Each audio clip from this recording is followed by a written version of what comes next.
जय विष्णुदेवाय नमः। जय करो जय विष्णुदेवाय नमः।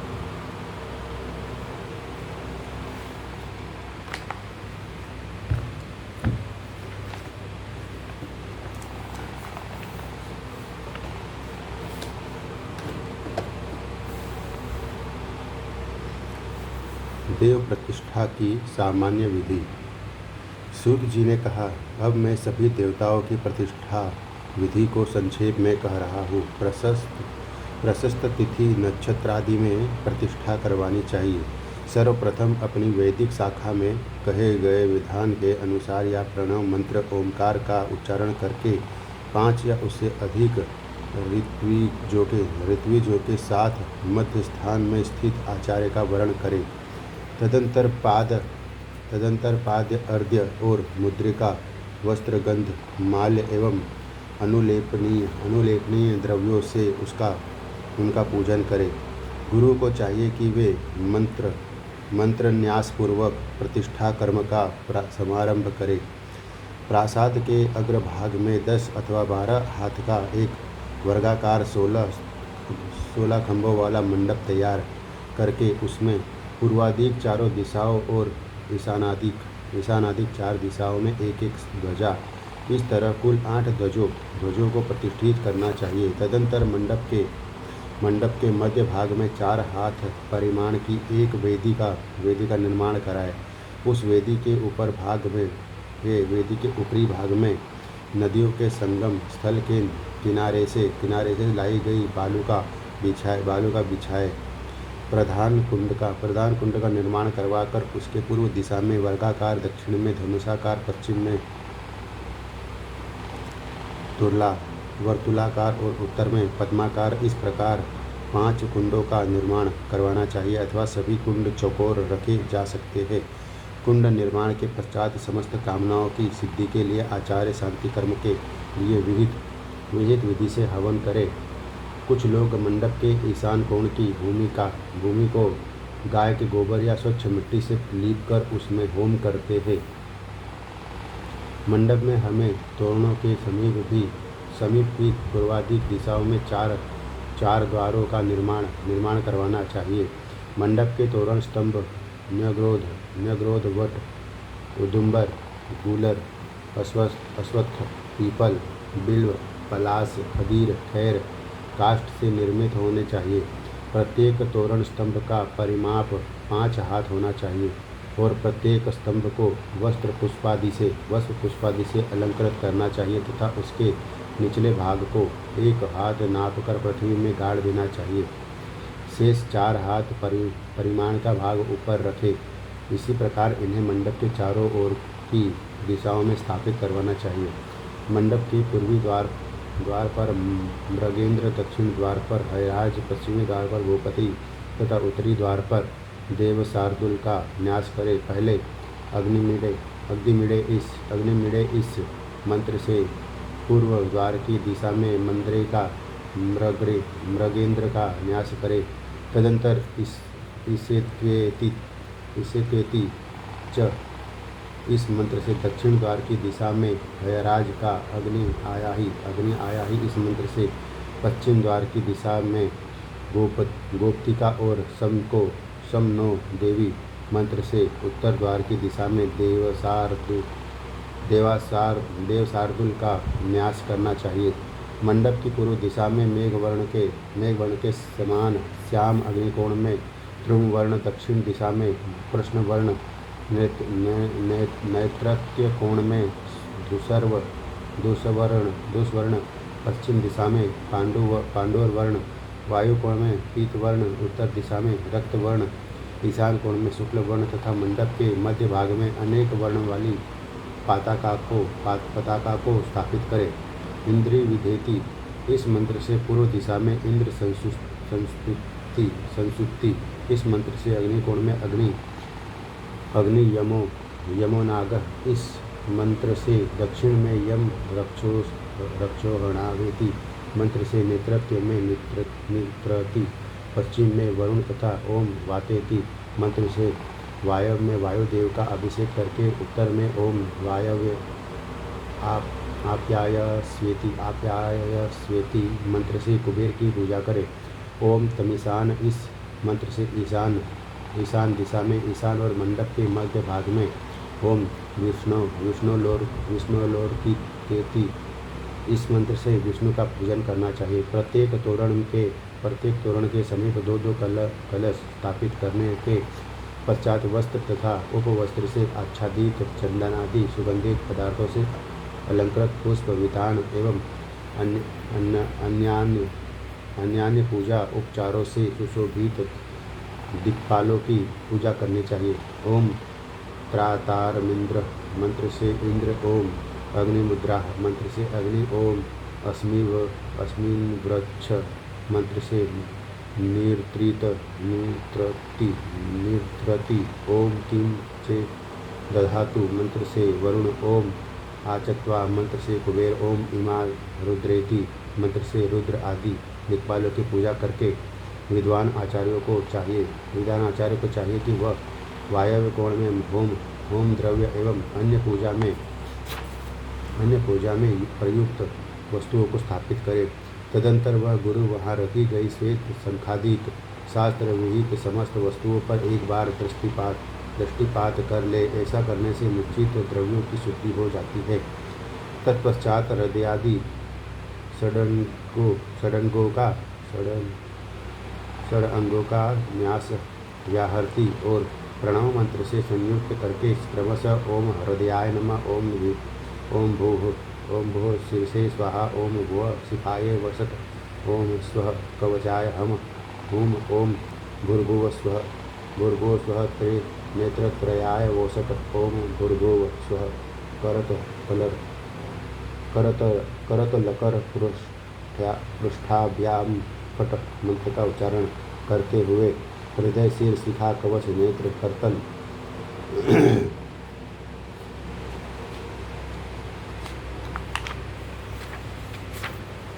करतल और कर पृष्ठ का स्पर्श करें। तदंतर ओम अस्त्राय फट मंत्र से अस्त्र का न्यास भी करना चाहिए, क्योंकि यह न्यास कर्म समस्त इच्छाओं को पूर्ण करने वाला होता है।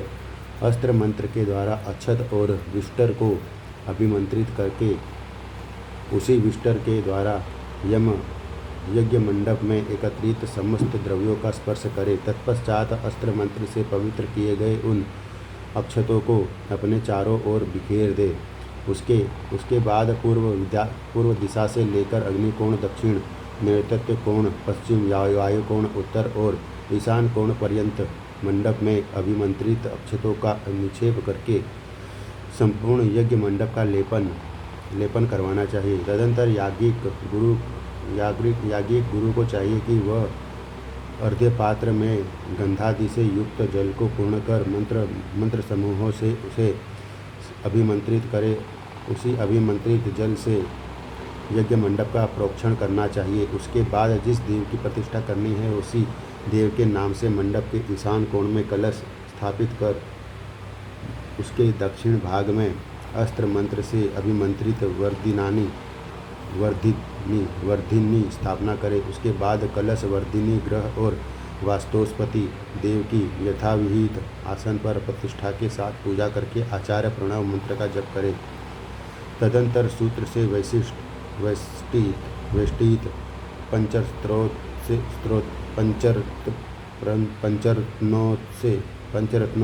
पंचरत्नों से युक्त 2 वस्त्रों से आच्छादित सब प्रकार की औषधियों तथा चंदनादि सुगंधित पदार्थों से अनुलिप्त उस कलश की पुनः पूजा करे। साथ ही उस कलश में प्रतिष्ठित देवता की भी पूजा करनी चाहिए। तदंतर उत्तम वस्त्र से वर्धिनी को आच्छादित करके उसके साथ कलश को घुमाए। वर्धिनी की जलधारा से उस कुंभ को सिंचित करके उसके आगे ही वर्धिनी को स्थापित करे। वर्धिनी के साथ उस कुंभ का पूजन करके ठंडील में मूल देवता की पूजा करे। उसके बाद वायव्य कोण में एक घटित स्थापना करनी चाहिए। उसमें गणपति का आवाहन कर ओम गणनाम तिथि मंत्र से उनकी पूजा करके ईशान कोण में दूसरा घट स्थापित करे। उसमें वास्तु दोष परिहार के लिए ओम वास्तोस्पते इस मंत्र से वास्तुदेव की पूजा करनी चाहिए। कुंभ के पूर्व भाग में भूत और गणदेव को बलि प्रदान कर देवी का आलंबन कर तदंतर ओम योगे योगेतः मंत्र से हरे कुशों का आस्तरण करे और ऋत्विजों के साथ आचार्य तथा यक्ष दीक्षित वह श्रेष्ठ यजमान स्नान पीठ पर उस देवी मूर्ति को प्रतिष्ठित करे। उस समय विविध वैदिक मंत्रोच्चार के साथ साथ जय जयकार की मंगल ध्वनि करनी चाहिए। स्नान करवाने के लिए पीठ सहित उस देवी मूर्ति को ब्रह्मरथ पर बैठाकर ईशान कोण में अवस्थित मंडपपीठ में स्थापित करे। तदंतर ओम भद्रकर्णेति मंत्र से स्नान कराकर यज्ञीय सूत्र या वल्कल वस्त्र से पोंछकर पूर्ति को स्वच्छ करके तुर्यादिक वाद यंत्रों का वादन करते हुए लक्षणोद्वार मूर्ति का नामकरण करे। उसके बाद कांस्य या ताम्र पात्र में स्थित घृत और मधु से मिश्रित अंजन को सोने की सलाखा से लेकर उस प्रतिमा की आँखों में अंजन करे। अंजन लगाने के लिए ओम अग्नि ज्योतिर्दिति मंत्र से देव के नेत्रों को उद्घाटित करना चाहिए। अंजन आदि से सुशोभित उस देव प्रतिमा का नामकरण स्थापना करने वाला व्यक्ति करे। तदंतर ओम ईम में गंगेति ओम ईम में गांगेति मंत्र से प्रतिमा के नेत्रों से शीतलीकरण का संपादन कर ओम अग्निर्मूर्तिज्योति मंत्र से बावी अर्थात दीमकादि के द्वारा एकत्रित की गई मिट्टी उस देव मूर्ति को समर्पित करे और बिल्व गूलर पीपल वट पलाश द्वारा निर्मित पंचक साय को लेकर ओम यज्ञेति मंत्र से प्रतिमा को स्नान कराए। तत्पश्चात पंचगव्य से स्नान कराकर सहदेवी बला शतमूली शतावरी द्रुत कुमारी गुरुचि सिंही तथा व्यार्धी इस औषधियों से युक्त जल से ओम या औषधिति मंत्र द्वारा स्नान कराए। तदंतर ओम या फलिनीति मंत्र के द्वारा फल स्नान कराने का विधान है। तत्पश्चात ओम द्रुपदादि वेति मंत्र से विद्वानों को उद्धर्तन कृत्य करना चाहिए।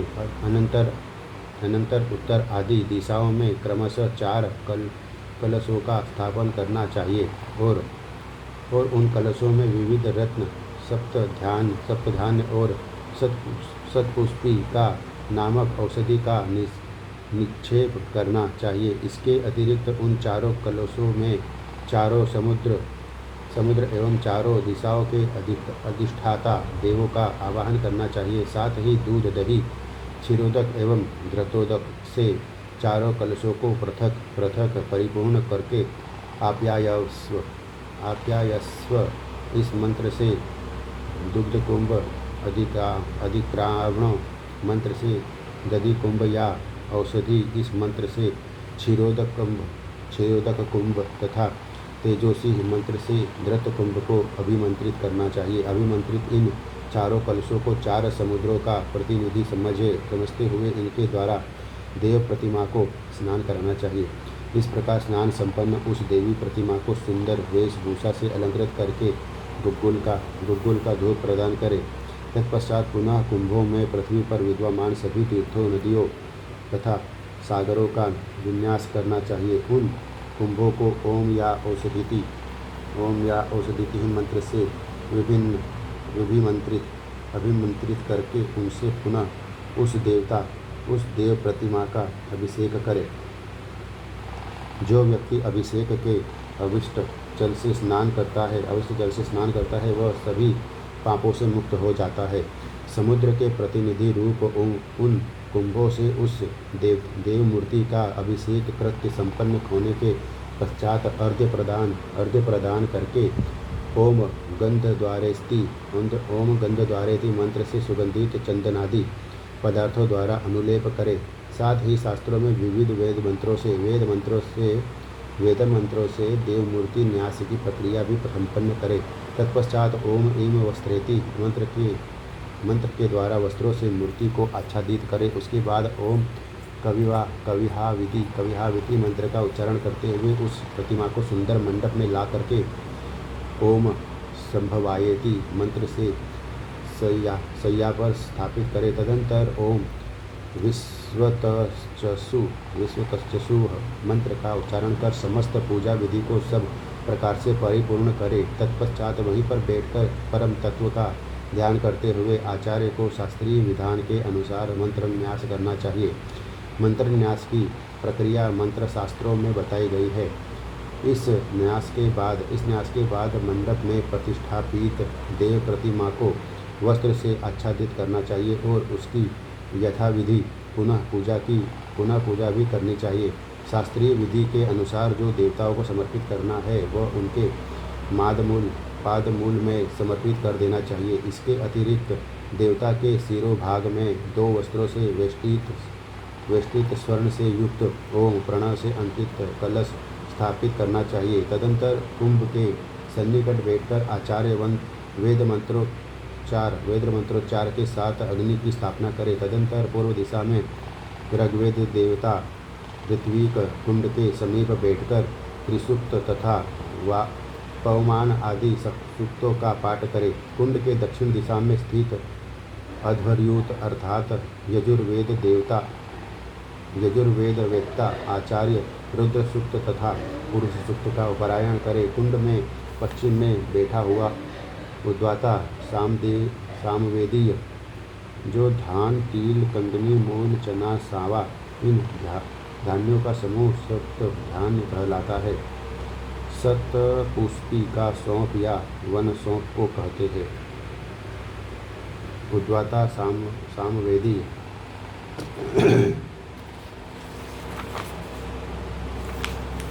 सामवेदी आचार्य वेदव्रत वामदेव्य ज्येष्ठ साम रथंतर एवं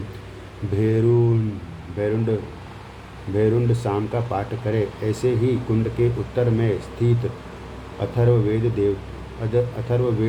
वेता अथर्व शिरस कुंभ सूक्त नील रुद्र सूक्त एवं मैत्र सूक्त का पारायण करे। तदंतर आचार्य अस्त्र मंत्र के द्वारा भली भांति कुंड का प्रोक्षण करके स्वमार्थ्य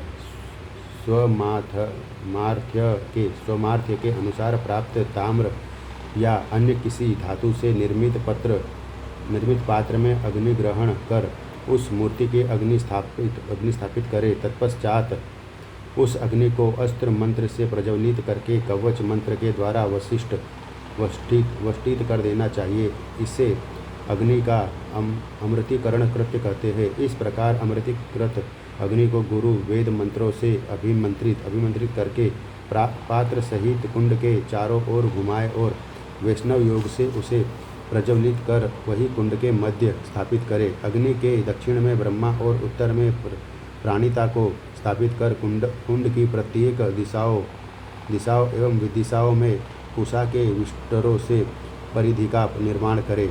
तदंतर गुरु ब्रह्मा विष्णु हर और ईशान की पूजा करके दर्भों के ऊपर अग्नि को रखकर दर्भ से ही वेष्टित करके दर्भ जल से ही प्रोक्षण करे, क्योंकि कुशा द्वारा प्रदत्त जल का प्रोक्षण करने से बिना मंत्र के भी शुद्धि हो जाती है और पूर्वाग्र, उत्तराग्र एवं पश्चिमाग्र अखंडित तथा विस्तृत कुशाओं से वेष्टित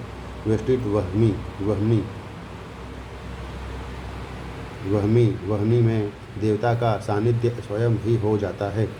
अग्नि की रक्षा के लिए मंत्रज्ञों ने जो उपर्युक्त नियम कहे हैं उनके विषय में कुछ आचार्यों का विचार है कि उन सभी कृत्यों को जात कर्म संस्कार के पश्चात करना चाहिए। अग्नि का पवित्रीकरण करके आचार्य को आज्य संस्कार करना चाहिए। अजंतर आज्य घृत को आहुति योग्य बनाने के लिए उसका अभिक्षेण, निरीक्षण, निराजन एवं अभिमंत्रण करके उसके द्वारा मुख्य हवन के पूर्व कारणीय आज्य भाग एवं अभिधार नाम का कृत्याविशेष संपन्न करना चाहिए। तदंतर उस आज्य से 5-5 आहुतियाँ देनी चाहिए। उसके बाद गर्भाधान संस्कार से लेकर गोदान संस्कार पर्यंत अग्नि का संस्कार करके आचार्य को अपनी शाखा के अनुसार विहित मंत्रों से अथवा प्रणव से आहुति प्रदान करनी चाहिए। आचार्य अंत में पूर्णाहुति प्रदान करे, क्योंकि पूर्णाहुति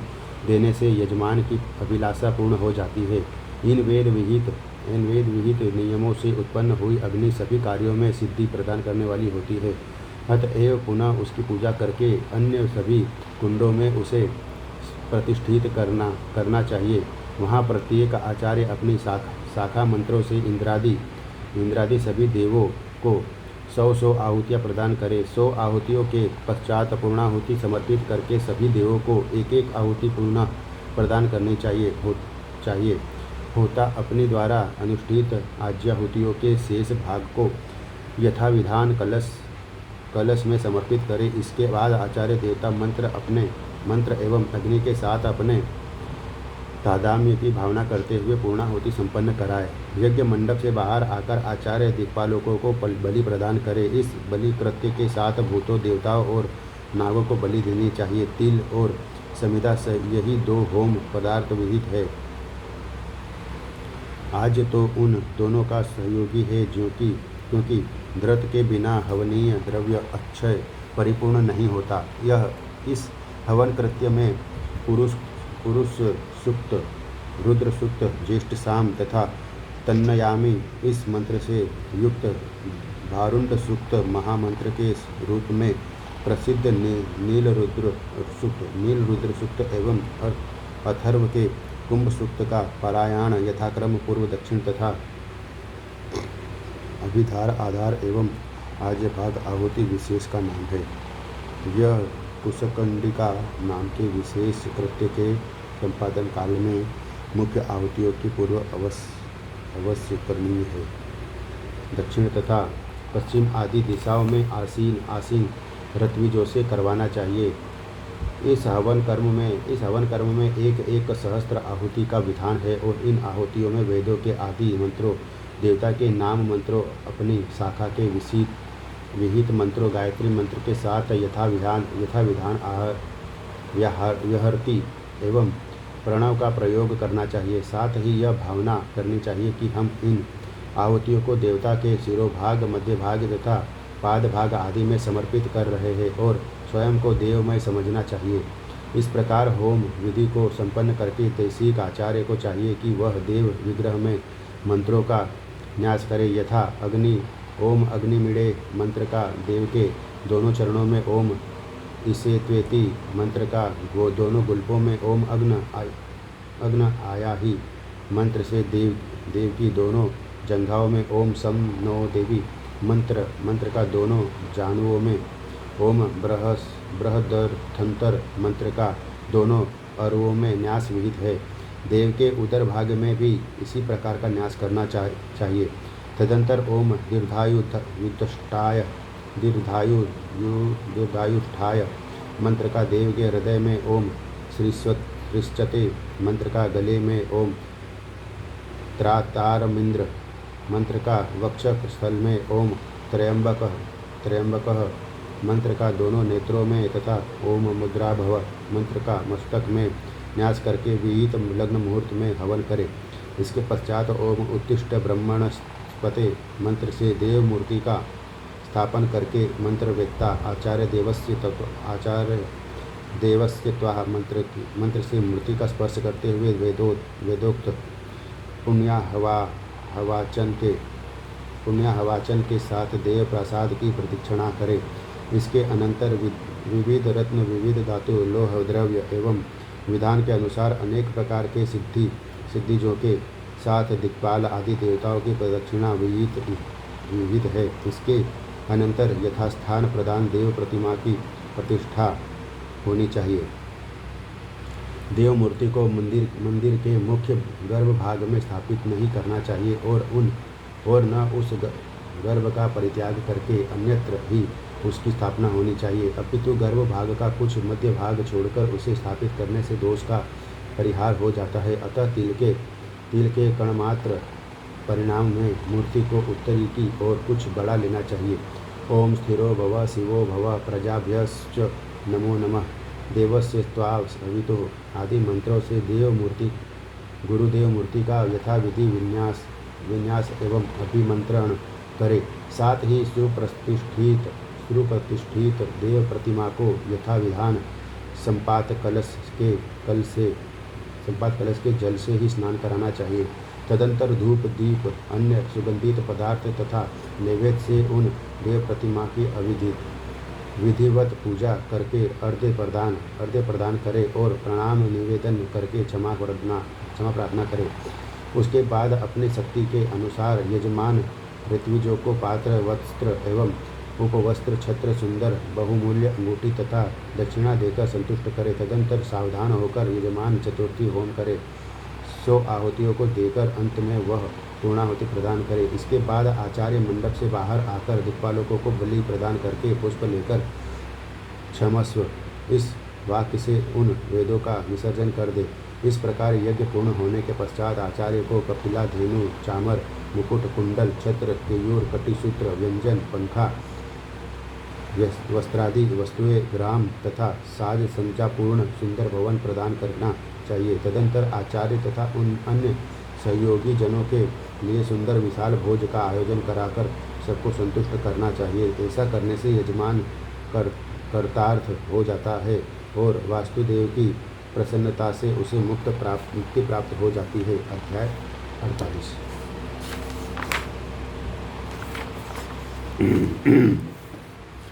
वर्ण एवं आश्रम धर्मों का निरूपण। वर्ण एवं आश्रम धर्मों का निरूपण। ब्रह्मा जी ने कहा, हे व्यास जी महाराज, व्यास यंभु मनु आदि शास्त्रकारों के द्वारा पूज्य तथा सृष्टि स्थिति और प्रलय करने वाले भगवान हरि की पूजा ब्राह्मणादि चारों वर्ण अपने धर्म के अनुसार करते हैं। मैं पृथक रूप से उनके धर्मों को कह रहा हूँ, आप उसे सुने। हे ब्राह्मण श्रेष्ठ, यजन याजन दान प्रतिग्रह अध्ययन और अध्यापन ये 6 कर्म ब्राह्मण के धर्म है। दान अध्ययन तथा यज्ञ ये क्षत्रिय एवं वैश्य के साधारण धर्म है। इसके अतिरिक्त दंड क्षत्रिय के लिए और कृषि करना वैश्य के लिए विशेष धर्म स्वीकार किया गया है। ब्राह्मण क्षत्रिय और वैश्य इन तीनों द्विजातियों की सेवा करना शूद्रों का धर्म है। शिल्पकारी उनकी आजीविका है। धर्मानुसार वे पाक यज्ञ संस्था का निर्वहन भी कर सकते हैं। भिक्षाचरण गुरु शुश्रूषा स्वाध्याय संध्या तथा अग्नि कार्य ये ब्रह्मचारियों के धर्म है। चारों आश्रमों के 2 भेद माने गए हैं। इसके अनुसार ब्रह्मचारी के उपकुर्वाण तथा नैष्टिक ये 2 भेद है। जो द्विज विधिवत वेदादि का अध्ययन करके गृहस्थाश्रम में प्रविष्ट हो जाता है वह उपकुर्वाण है। जो मृत्यु पर्यंत गुरुकुल में निवास करते हुए वेदाध्ययन करते रहते हैं, ब्रह्म तत्पर होते हैं, उन्हें नैष्टिक ब्रह्मचारी के नाम से जानना चाहिए। हे द्विज श्रेष्ठ, अग्नि कार्य, अतिथि सेवा, यज्ञ, दान और देवार्चन ये सभी गृहस्थों के संक्षिप्त धर्म है। गृहस्थ के साधक और उदासीन 2 प्रकार है। जो गृहस्थ परिवार के भरण पोषण में लगा रहता है वह साधक है। जो गृहस्थ पितृ ऋण, देव ऋण और ऋषि ऋण इन तीनों से मुक्त होकर पत्नी धनादि का भी त्याग करके एकाकी धर्माचरण करता हुआ विचरण करता रहता है वह उदासीन गृहस्थ है। उसी को मौक्षिक भी कहते हैं। भूमि शयन, फल मूल का आहार, वेदाध्ययन, तप और अपनी संपत्ति का यथाधिकार यथोचित विभाग ये सभी वानप्रस्थ के धर्म है। जो वानप्रस्थ अरण्य में तपश्चरण करता है, देवार्चन और उन्हें आहुति प्रदान करता है तथा स्वाध्याय में सदैव अनुरुक्त रहता है वह वानप्रस्थ तापसोतम कहा जाता है। ऐसे ही जो वानप्रस्थ तप के द्वारा शरीर को अत्यंत क्षीण करके ईश्वर के ध्यान में सदा निमग्न रहता है वह वानप्रस्थाश्रम में रहता हुआ है भी सन्यासी के रूप में जाना जाता है। जो भिक्षु सन्यासाश्रमी नित्य योगाभ्यास में अनुरक्त होकर ब्रह्म की प्राप्ति के लिए प्रयासरत एवं जितेंद्रिय बना रहता है उसको पारमेष्टिक सन्यासी कहते हैं। जो सदैव आत्मतत्वानुसंधान में प्रेम रखने वाले हैं, नित्य नित्य तृप्त है, जो संयम नियम से रहते हैं, ऐसे महामुनि योगी भिक्षु कहे जाते हैं। भिक्षाचरण, देवाध्ययन, मौनावलंबन, तप ध्यान, सम्यक ज्ञान और वैराग्य ये भिक्षुक संन्यास आश्रमी के सामान्य धर्म माने गए हैं। पारमेष्टिक सन्यासी 3 प्रकार के हैं। ज्ञान सन्यासी, वेद सन्यासी एवं कर्म सन्यासी। योगी के भी 3 प्रकार है, जिन्हें भौतिक क्षत्र एवं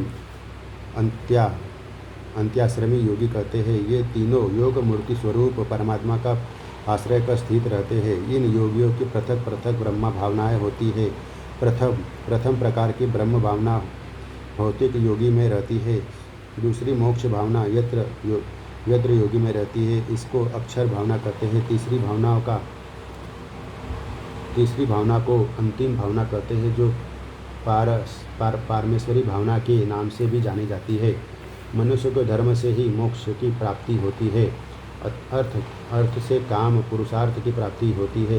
वेद से प्रवृत्ति और निवृत्ति से भेद से और प्रकार के धर्म कहे गए हैं। वैसे 2 प्रकार के धर्म कहे गए हैं।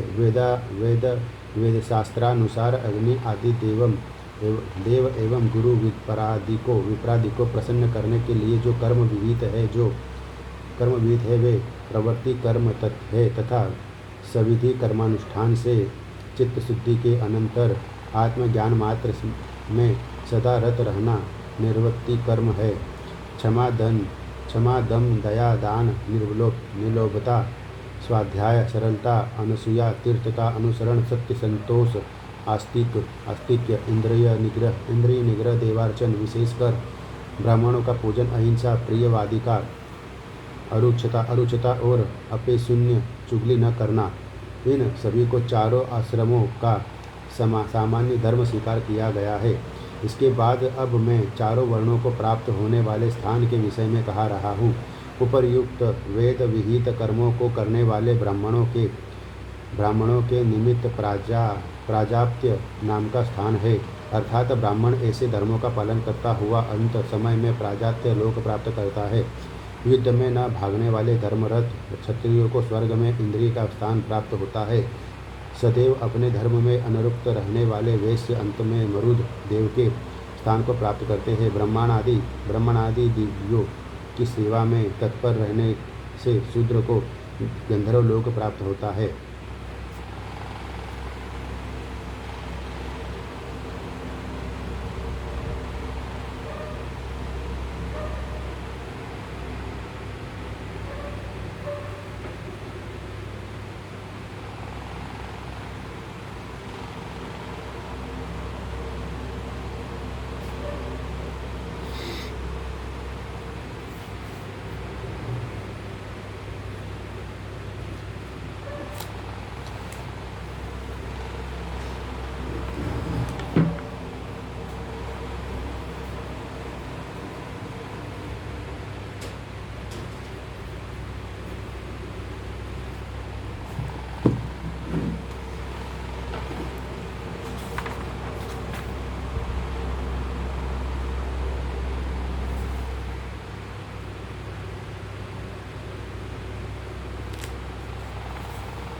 शूद्रों को गंधर्व लोक प्राप्त होता है।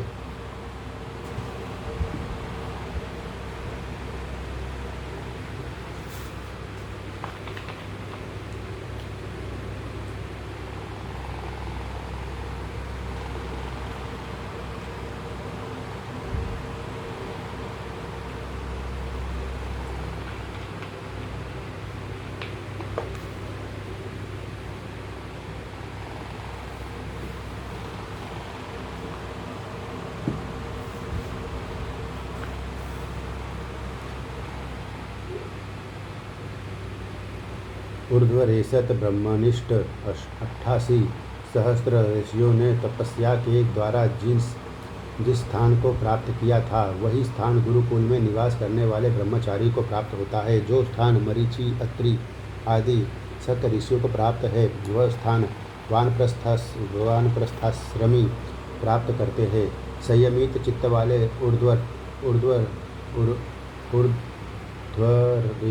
ऊर्ध्वरेतस सन्यासियों को वह आनंद रूप परब्रह्म पद प्राप्त होता है, जहाँ से पुनः आगमन की संभावना नहीं होती। यह परब्रह्म पद व्योम नाम के अक्षर तत्व के रूप में, योगियों के अमृत स्थान के रूप में एवं ईश्वर संबंधी परम आनंद के रूप में प्रसिद्ध है। इस स्थान को प्राप्त करने वाला मुक्त आत्मा पुनः संसार में नहीं आता है। अभी जिस मुक्तात्मा की चर्चा की गई है, उसको प्राप्त होने वाली मुक्ति अष्टांग मार्ग का सम्यक ज्ञान रखने से प्राप्त होती है। अतः मैं संक्षेप में उसे भी कह रहा हूँ, आप सुने। अहिंसा, सत्य अस्तेय, ब्रह्मचर्य तथा अपरिग्रह, ये 5 नियम है। प्राणी की हिंसा न करना अहिंसा है। प्राणियों के हित में बोलना सत्य है। दूसरे की वस्तु अपहरण न करना अस्तेय है। अमैथुन का पालन करना ब्रह्मचर्य है और सब कुछ त्याग देना अपरिग्रह है। सोच, संतोष, तप, स्वाध्याय तथा प्राणिधान, ये 5 नियम है। बाह्य और बाह्य आभ्यंतर रूप से सोच के 2 भेद है। इसी प्रकार संतोष को तुष्टि, इंद्रिय निग्रह को, तप, मंत्र जप को, स्वाध्याय और भगवत पूजनादि को प्राणिधान कहते हैं। ब्रह्म भावना के ये 3 भेद ब्रह्मानुसंधान की प्राथमिक, माध्यमिक और अंतिम स्थिति को दृष्टि में रखकर किए गए हैं। तीर्थ शब्द श्रेष्ठता का वाचक है। क्षमा, दमो, दया, दान, लोभा, भो व्यास एवच आर्जवम चानसूया च तीर्थानुसरण तथा सत्यम, संतोष, आस्तिक्यम तथा चेन्द्रिय निग्रह, देवताभ्यर्चनम, पूजा, ब्राह्मणानां विशेषतः अहिंसा, प्रत्यवादित्य, मपैशून्यमरुक्षता।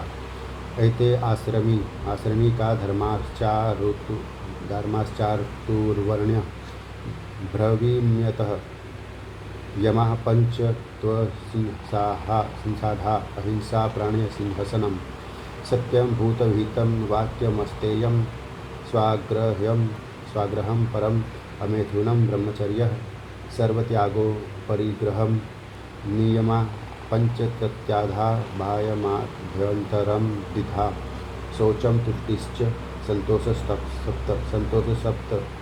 संतोषस्तपश्चेन्द्रिय निग्रह, स्वाध्यायः, स्यान्मन्त्रजापः, परिप्रणिधानम, शर्येरजिः। 39, 30 से 33।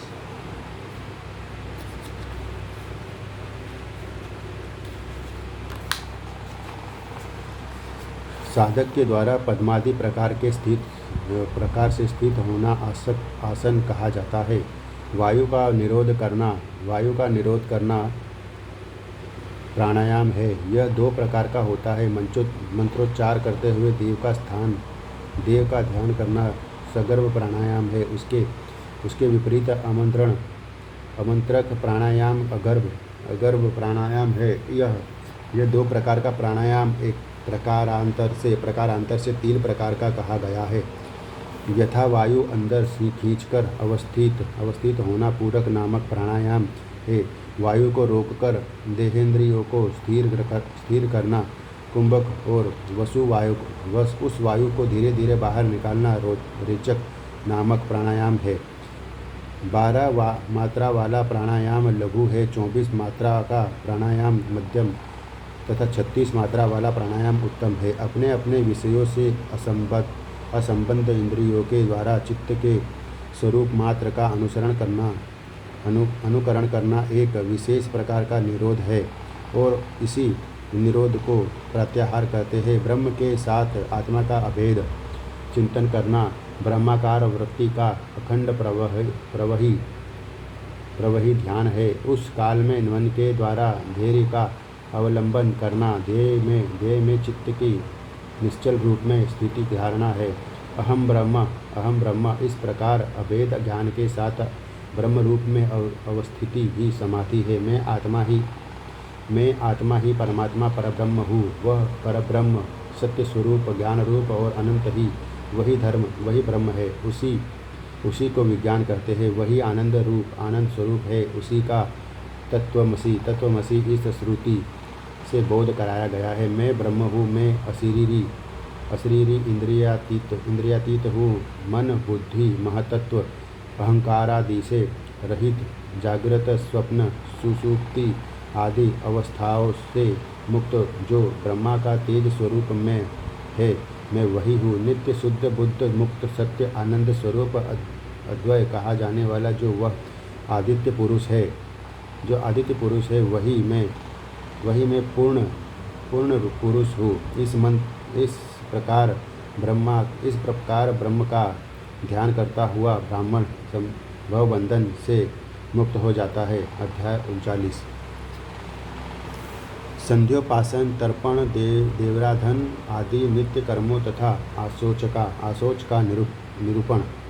ब्रह्मा जी ने कहा, जो मनुष्य प्रतिदिन शास्त्राविहित क्रियाओं को करता है उसको दिव्य ज्ञान की प्राप्ति होती है। अतः ब्राह्म मुहूर्त में उठकर मनुष्य को धर्म और अर्थ का चिंतन करना चाहिए। उस काल होने पर विद्वान व्यक्ति सर्वप्रथम अपने हृदय कमल में विराजमान आनंद घन अजर अमर सनातन पुरुष भगवान हरि का ध्यान करे। तदंतर यथाविधि शौचादि आवश्यक क्रियाओं से निर्वत होकर पवित्र नदियों में स्नान करे। प्रातः काल स्नान करने से पाप कर्म करने वाले मनुष्य भी पवित्र हो जाते हैं। इसीलिए यत्न पूर्वक प्रातः काल स्नान करना चाहिए। प्रातः काल के स्नान की लोगों ने प्रशंसा की है, क्योंकि यह स्नान और लौकिक और पारलौकिक फलों को प्रदान करने में समर्थ होता है। रात्रि में सुखपूर्वक सोए हुए व्यक्ति के मुख से निरंतर लार आदि अपवित्र मल गिरते रहते हैं, अतः संपूर्ण शरीर अपवित्र हो जाता है। इसलिए प्रथमतः स्नान करके ही संध्या वंदनादि के धार्मिक व्रत करने चाहिए।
संध्या वंदादि के धार्मिक कृत्य करने चाहिए। बिना प्रातःकाल स्नान कृत्य किए संध्या वंदनादि करना उचित नहीं है। प्रातः स्नान करने से अलक्ष्मी कालकरणी अर्थात स्नान करने से अलक्ष्मी बिना प्रातःकाल स्नान करके किए संध्या वंदनादि करना उचित नहीं है।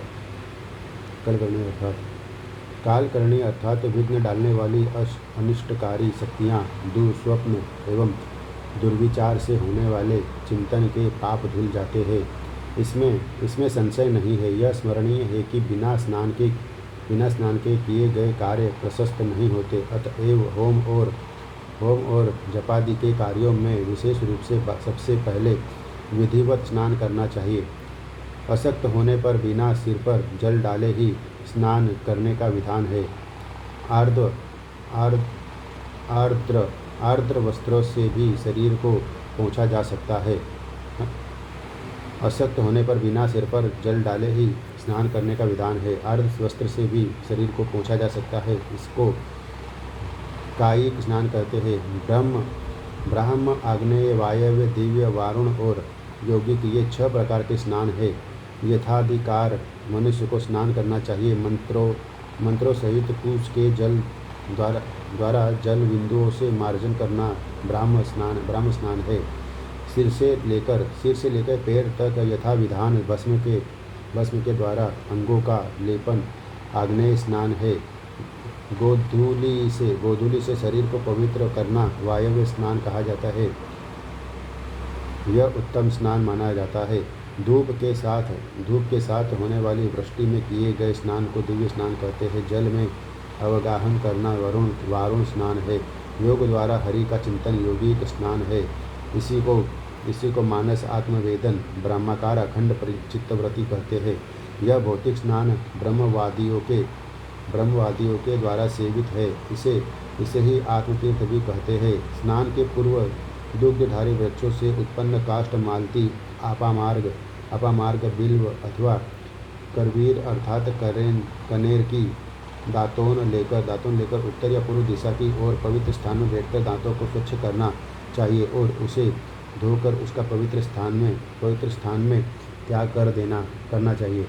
तदंतर स्नान करके देवताओं ऋषियों और पितृगणों का विधिवत तर्पण करना चाहिए। यहाँ यथा शास्त्र स्नान का अंगभूत आचमन एवं संध्योपासन के अंगभूत आचमन का विधान है। संध्योपासन के अंग रूप में ही कुतोषक बिंदुओं से आपोहिष्ठा आदि वारण मंत्र एवं यथा विधान सावित्री मंत्र के द्वारा मार्जन करना विहित है। इसी क्रम में ओंकार और भूभुवस्वः इन व्याहृतियों से युक्त देव माता गायत्री का जप करके अनन्य भाव से भगवान सूर्य के प्रति जलांजलि समर्पित करे, सूर्यार्धन प्रदान करे। इसी क्रम के पूर्व की ओर अग्रभाग वाले कुर्सों के आसन पर समाहित चित्त से बैठकर प्राणायाम करके संध्या ध्यान करने का श्रुति में विधान है। यह जो संध्या है वही जगत की सृष्टि करने वाली है, माया से परे है, निष्कला ऐश्वरी केवला शक्ति तथा 3 तत्वों से समुद्भूत है। अतः अधिकारी व्यक्ति प्रातःकाल रक्तवर्ण, मध्याह्न काल शुक्लवर्ण एवं सायंकाल कृष्णवर्ण गायत्री का ध्यान करके गायत्री मंत्र का जप करे। द्विज को सदैव पूर्वाभिमुख होकर संध्योपासन करना चाहिए। संध्या कृत्य से रहित ब्राह्मण सदा अपवित्र रहता है। वह सभी कार्यों के लिए अयोग्य होता है।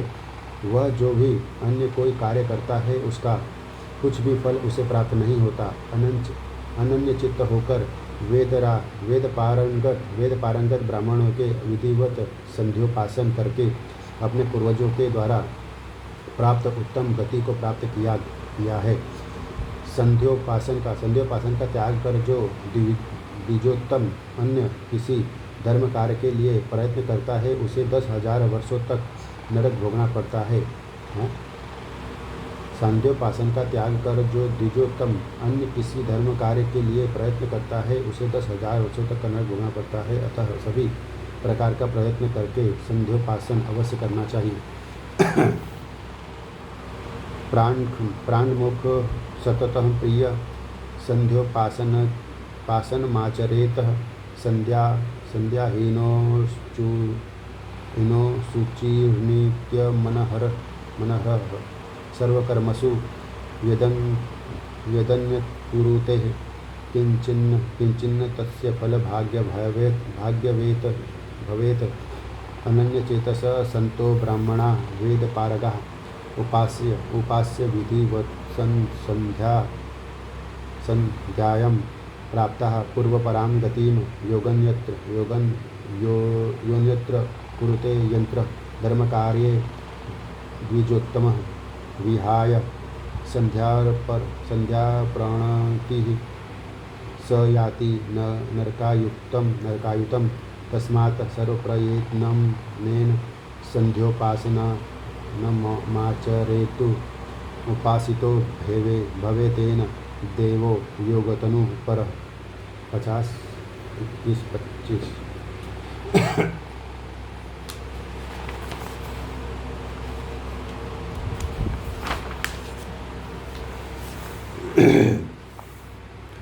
उस संध्योपासन कर्म से योग मूर्ति परमात्मा भगवान नारायण पूजित हो जाते हैं। अतः अधिकारी को चाहिए कि वह पवित्र होकर पूर्वाभिमुख बैठ करके नित्य संयत भाव से 1,000 या 100 अथवा 10 बार गायत्री मंत्र का जाप अवश्य करे। गायत्री का 1,000 जप उत्तम, 100 जप मध्यम तथा 10 बार किया गया जप कनिष्ठ जप कहलाता है। एकाग्र चित्त होकर उदय होते हुए भगवान भास्कर का उपस्थान करके ऋग्वेद, यजुर्वेद तथा सामवेद में आए हुए विविध सौर मंत्रों से देवादिदेव महायोगेश्वर भगवान दिवाकर का उपस्थान करके पृथ्वी पर मस्तक टेककर इस मंत्र से प्राणायाम करें। ओम खगोलकाय शांताय कारण यत्र हेतवे निवेदयामि चात्मानं नमस्ते ज्ञानरूपेणी तत्मेव ब्रह्म परम मापो ज्योति रसोमृतं भूर्भुव स्वस्त्वमोंकार सर्वो रुद्र सनातनः। शांति स्वरूप भगवान भास्कर आप सृष्टि, स्थिति और संहार इन तीनों कारणों के कारण है। आप ज्ञान स्वरूप है। मैं आपको आत्म निवेदन करता हूँ। आप ही परब्रह्म है। आप ही ज्योति स्वरूप और अपस्वरूप, रसरूप तथा अमृत स्वरूप है। भूभुवस्वः ये तीनों आप ही है और आप ही ओंकार रूप सर्वस्वरूप रुद्र तथा अविनाशी है। आपको नमस्कार है। इस उत्तम आदित्य हृदय स्तोत्र का जप करके भगवान दिवाकर को प्रातः और मध्याह्न तथा सायंकाल में नमस्कार करना चाहिए। इसके पश्चात घर आकर के ब्राह्मण पुनः विधिवत आचमन करे। तदंतर उसे अग्नि को प्रज्वलित करके विधिवत भगवान अग्निदेव को आहुति प्रदान करनी चाहिए। मुख्य अधिकारी की असक्तावस्था में उसकी आज्ञा प्राप्त करके ऋत्विक पुत्र अथवा पत्नी शिष्य या सहोदर भ्राता भी हवन करे।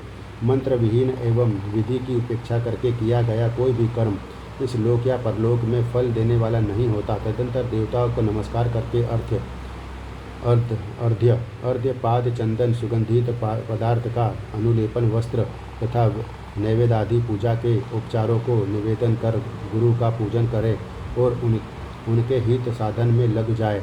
तत्पश्चात प्रयत्नपूर्वक यथाशक्ति द्विज को वेदाभ्यास करना चाहिए और उसके बाद इष्ट मंत्रों का जप वेद पारायण करके शिष्यों के अध्यापन कार्य में प्रवृत्त होना चाहिए। वह शिष्यों को वेदार्थ धारण कराए और तद्चित्त होकर वेदार्थ का विचार करे।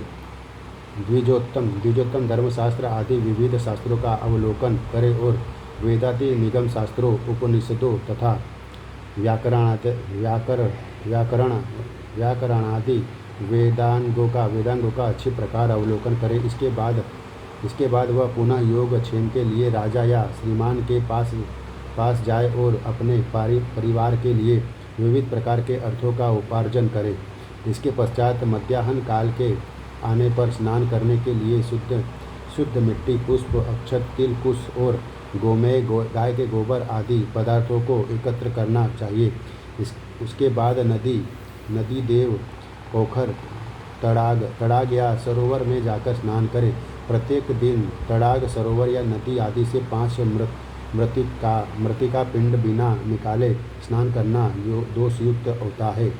अतः 5 पिंड मिट्टी निकाल करके ही स्नान करना चाहिए। स्नान के समय स्नान के लिए लाई गई मिट्टी के एक भाग से सिर धोना चाहिए, दूसरे भाग से नाभि के ऊपर भाग को और तीसरे भाग से नाभि से नीचे के भाग का तथा मृतिका के छठे भाग से पैरों का प्रक्षालन करना चाहिए। इन मृतिका पिंडों को परिमाण के पके हुए आंवले के फल के समान होना चाहिए। मृतिका के समान ही गोमय स्नान भी होना चाहिए। तदंतर शरीर के अंगों को विधिवत धोकर आचमन करके स्नान करना चाहिए।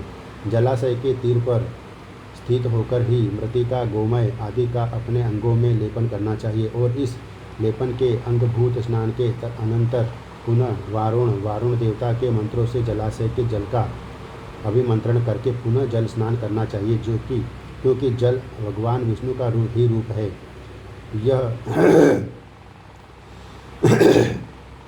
यह स्नान की प्रक्रिया प्राण स्वरूप भगवान सूर्य का दर्शन कर जलाशय में 3 बार निमज्जन डुबकी लगाने से पूरी होती है। तदंतर स्नानाग्न आचमन करके नीचे लिखे मंत्र से आचमन करे। अंतश्चरसि भूतेषु गुहायां विश्वतोमुख त्वं यज्ञसत्त्वं वषट्कार आपो ज्योति रसोमृतम्। 46 हे जलदेव, आप समस्त प्राणियों के अंतःकरण रूपी गुहा में विचरण करते हैं। आप सर्वत्र मुख वाले हैं। आप ही यज्ञ है, आप ही वषट्कार है, आप ही ज्योति स्वरूप तेज और आप ही अमृतमय रस स्वरूप है। द्रुपदादीव इस मंत्र का 3 बार उच्चारण अथवा प्रणव एवं व्याहरति योम सहित सावित्री मंत्र का जप करना चाहिए। विद्वान अघमर्षण मंत्र का जप करे। तदंतर ओम आपो ही स्था मयो भुवः इदमापः प्रवहत तथा व्याहर्तियों से मार्जन करना चाहिए। अनंतर आपो ही स्था इत्यादि मंत्रों के द्वारा अभिमंत्रित जल से अघमर्षण मंत्र का 3 बार जप करते हुए अघमर्षण संपन्न करना चाहिए। अघमर्षण के अनंतर द्रुपदादीव आदि मंत्र अथवा गायत्री मंत्र या तस्मी तद्विष्णु परम पदम आदि मंत्र अथवा प्रणव की आवृत्ति करनी चाहिए और देवादिदेव श्री हरि का स्मरण करना चाहिए। जिस जल को हाथ में लेकर अघमर्षण क्रिया एवं मार्जन क्रिया संपन्न की जाती है, उस जल को अपने सिर पर धारण करने से सभी प्रकार के पातकों से मुक्ति मिलती है। संध्योपासन के अनंतर आचमन करके सदा परमेश्वर का स्मरण करना चाहिए। पुष्प से युक्त अंजलि को शिरोभाग से लगाकर सूर्य का उपस्थान करना चाहिए और उपस्थान के बाद अपनी अंजलि के पुष्पों को भगवान सूर्य के चरणों में अर्पित करना चाहिए। उदित होते हुए सूर्य को नहीं देखना चाहिए, अतः विशेष मुद्रा द्वारा ही उनका दर्शन करना चाहिए। ओम अद्वितीयम चित्रम तच्चक्षु इन मंत्रों से तथा ओम हम ह्रम सम शुचि सदः इस मंत्र से और सावित्री के विशेष मंत्र से एवं अन्य सूर्य से संबंधित वैदिक मंत्रों से सूर्य का उपस्थान करना चाहिए। तदंतर पूर्वाग्र कुशाओं के आसन पर बैठकर सूर्य का दर्शन करते हुए समाहित चित्त से गायत्री मंत्र एवं अन्य विहित मंत्रों का जप करना चाहिए। मंत्र जप के लिए स्फटिक रुद्राक्ष अथवा पुत्र जीवंतिका अबजात से निर्मित माला का प्रयोग करना चाहिए। यदि आर्द्र आर्द्र वस्त्रों वाला हो तो जल के मध्य खड़े होकर जप करना चाहिए, अन्यथा सूखे वस्त्रों की स्थिति में पवित्र भूमि में कुशासन पर बैठकर एकाग्रचित्त होकर जप करना चाहिए। जप के पश्चात प्रदक्षिणा कर भूमि पर दंडवत नमस्कार करना चाहिए। तदंतर आचमन करके यथाशक्ति अपनी शाखा के अनुसार स्वाध्याय करें। उसके बाद देवों, ऋषियों और पितरों का तर्पण करना चाहिए। मंत्रों के प्रारंभ में ओंकार का और अंत में नमः का प्रयोग कर प्रत्येक देव, ऋषि और पितृ का तर्पण कर रहा हूँ ऐसा कहकर तर्पण करें। देवताओं और मरीच्यादि ब्रह्मर्षियों का तर्पण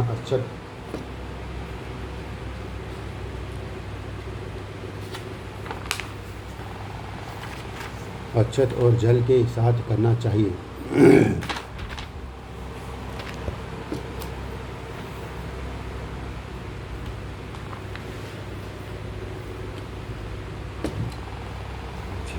जय विष्णु।